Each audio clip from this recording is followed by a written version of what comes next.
Cette journée est aussi pour nous une occasion, pour nous les pompiers, de nous rappeler que nous devons faire tout ce qui est possible pour qu'ils nous capables de faire du travail dans les meilleures conditions de sécurité.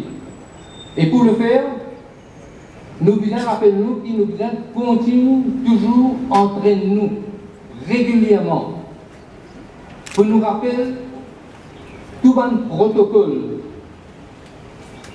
qui nous devons suivre pour qu'il nous garde nous-mêmes en sécurité, nous protège nos collègues.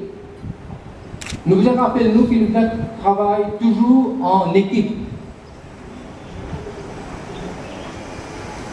C'est seulement de cette manière que nous sommes capables d'assurer nos protections et accomplir nos missions avec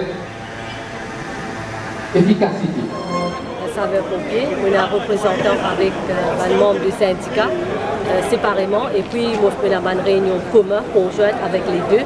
Donc autour de la table, nous réfléchissons, donc il y a une mesure qui vient amener. Et puis côté de la défaillance aussi qui nous vient adresser parce qu'il nous vient reconnaître qu'il y a un manquement.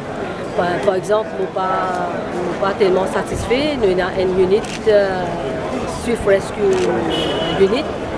Nous avons un équipement, mais nous pensons qu'il y a un nouveau unit, mais nous devons améliorer. Donc, nous avons une direction pour qu'il nous achète les autres équipements qui manquaient, pour qu'il nous fasse sa unité-là plus performant. Mais nous devons dire que nous avons à la tête de Fire and Rescue Service, nous sommes responsables, donc à mon côté même, M. Palen, qui est bien à l'écoute, et les autres camarades. Donc, qui peut donner un très bon coup de main pour qu'ils nous capables, nous tous, travailler ensemble pour qu'ils nous capables et un plus bon service.